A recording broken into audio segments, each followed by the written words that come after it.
আমাদের এই শিক্ষিত ভদ্র সমাজে কিছু আদমের দুলাল বসবাস করে। জীবনে একটু উপরে উঠতে চাইলে পায়ে রশি বেঁধে নিচে নামানোর চেষ্টা করে। মানুষের সফলতা দেখলে আদমের দুলালেরা সহ্য করতে পারে না। এরা সবার সাথে পারে না, কিন্তু গরিবদেরকে দেখলে ছাড়ে না। জীবনে সফল হতে চাইলে সবার সাথে সম্পর্ক রাখা যাবে না। একটা কথা মাথায় রাখো, সবাই কিন্তু সবার ভালো দেখতে পারে না। আসসালামু আলাইকুম। বয়ান তো শুনলেন, এটা কিন্তু একজন বুজুর্গ টাইপের লোকের বয়ান, অলিয়া উলিয়া টাইপের লোকের বয়ান। জীবনে বলছি তো 100টা কমপক্ষে খণ্ড যুদ্ধ করতে হয়েছে, খণ্ড লড়াই। যুদ্ধ তো এখনো চলমান, এই যে এখনো তো যুদ্ধ করতেছি, কিন্তু ওগুলো জীবনে বহু খণ্ড লড়াইয়ে অংশ নিতে হয়। জীবন যুদ্ধের কাহিনী তো এটা শুনলেন, তো সবটাই তো শুনলেন। বেশি লম্বা তো আর বয়ান না, সংক্ষিপ্ত কয়েক লাইন আর কি, জাস্ট। আমার প্রশ্ন, কথা এটা ঠিক যে আপনি যখন ভালো কিছু করতে চাইবেন, খুব কম লোকেই সহযোগিতা করবে, বরং আপনার কাছের যারা, তারাই আপনাকে ল্যাং মারার চেষ্টা করবে, কিংবা আপনাকে ওই উপরে ওঠা থেকে কাঁকড়ার মতন, কাঁকড়া দেখছেন একটার আর একটা ঠ্যাং টেনে ধরে, আমি সচক্ষে দেখছি, দেখবেন কাঁকড়ার কোনো ঢাকনি লাগে না কোনো ঝুড়িতে কাঁকড়া রাখলে, কারণ ওরা একটা উঠতেই দিবে না, একটা আর একটাকে ঝুলায় রাখবে।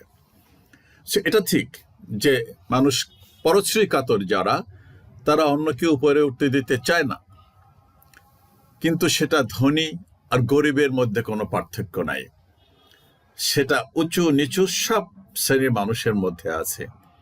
এটাই আমার বলার বিষয়। দ্বিতীয় কথা হলো, এটা তো গেল যে ধনী গরিব সবার ভিতরে এটা আছে।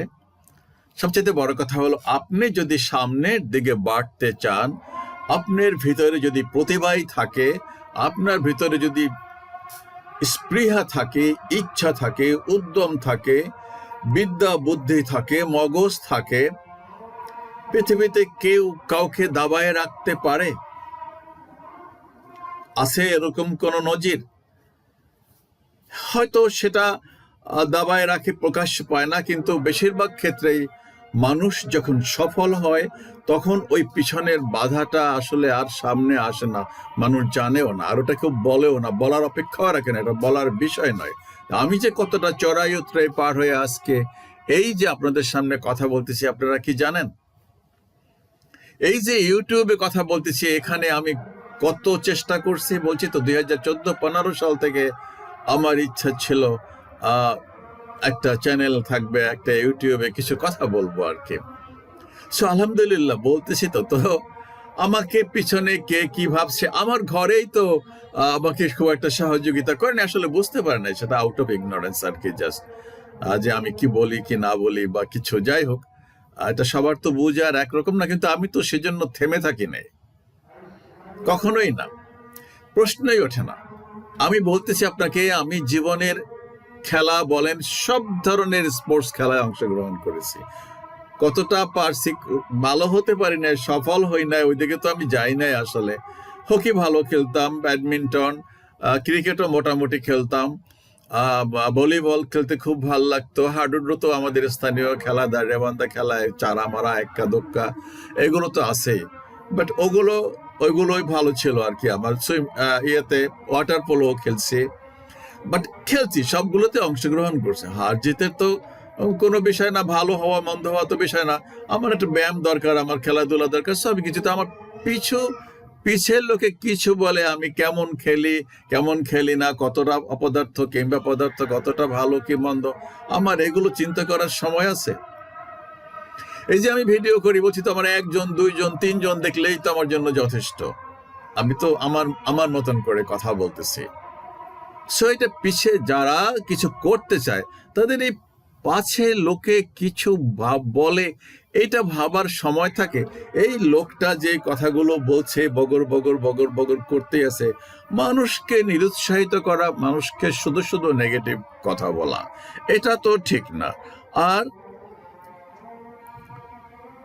জালিম যারা, জালিমদের তো মানুষ আসলে কিভাবে মোকাবেলা করবে? জালিমরা তো অনেক কিছুই করে, কিন্তু তাই বলে কি সব মানুষ তাদের কাছে নতি স্বীকার করে? আর তারা কি সবকিছু কন্ট্রোল করতে পারে? সবকিছু কি জালিমের কাছে এই পৃথিবী কি নতি স্বীকার করে? কখনোই সেটা করে না। আর এইসব সবার সাথে সম্পর্ক রাখা যাবে না।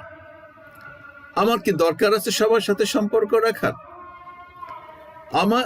আমার পেশাগতভাবে যত মানুষের সাথে আমি ইন্টারঅ্যাক্ট করব, আমাকে চিনবে, ততই আমার পেশা প্রসারিত হবে। একজন ডাক্তার সবার সাথেই তো, যারা ভালো ডাক্তার হাসি মুখে কথা বলে তাদেরকেই তো মানুষ ভালো বলে, রোগীর কথাগুলো শোনে। একজন উকিলের কাছে মানুষ ভ্রমণের মতন কেন ছুটে যায়? বিকজ সে সৎ, সে কথা শোনে, মানুষের পকেট কাটে না, এই জন্যই তো, নাকি না? না অন্য কোনো কারণ আছে? সো আপনার তো যদি সেলসে থাকেন, মার্কেটিং এ থাকেন, চায়নায় তো একটা কথা আছে, গোমরামুখ হলে তুমি দোকান খুলবে না। গোমরামুখ লোকের কি বেচা কিনে হয়? কেউ যায় গোমরা লোকের কাছে? আর মানুষের সাথে তো কেমন আছেন ভাই সম্পর্ক, এটা তো একটা কাস্টমার, 2 দিন পরে 1 দিন পরে গেলে ভালো আছেন, একটু সালাম বিনিময়, বা একটু সালাম দিলে তো একটা উত্তর দেবেন। ওদের সাথে সম্পর্ক রাখা চলবে না। এটা তো ঠিক না। সবার সাথে সম্পর্ক রাখা চলবে না, মোটেই ঠিক না।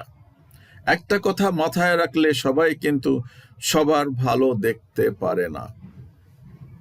কে ভালো দেখতে পারে আর কে পারে না?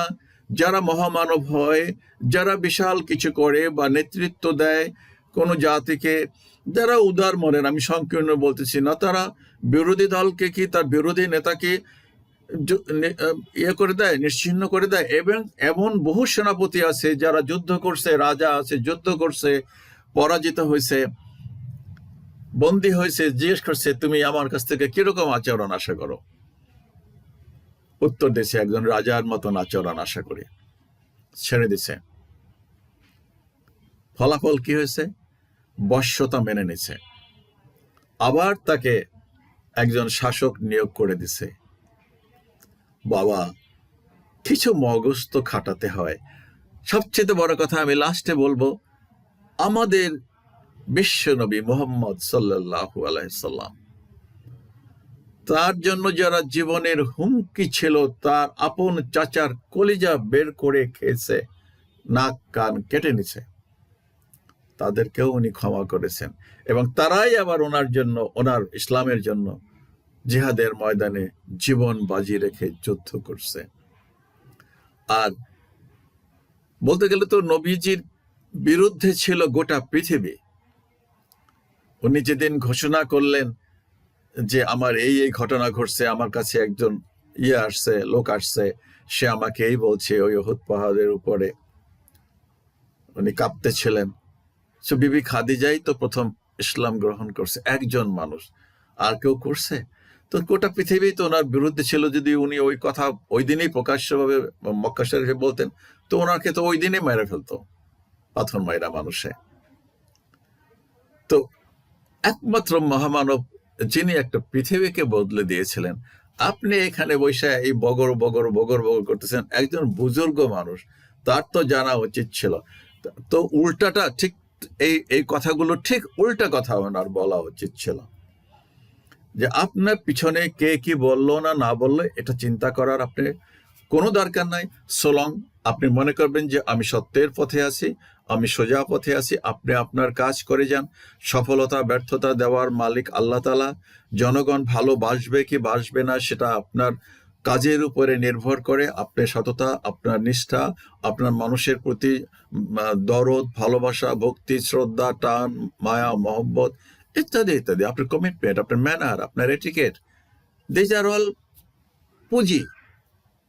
কি শিক্ষা গ্রহণ করবেন ভাই? মনকে উদার করবেন, মাথার গাম পায়ে ফেলেন, আল্লাহর উপর বিশ্বাস রাখেন, মানুষের জন্য বিলায় দেন, কিচ্ছু হারাবেন না। দেওয়ার মালিক তো ওপর আল্লাহ। ওরাই আবার বলে আল্লাহ খাওয়ায় আল্লাহ পড়ায়। তুই বেটা আল্লাহ খাওয়ায় আল্লাহ পড়ায়, তো তোর চিন্তা কিসের? তুই দিয়ে যা, মানুষের জন্য কর। ওই আপনি কি বলবেন? মাথায় রাখেন, সবাই কিন্তু সবার ভালো দেখতে পারে না।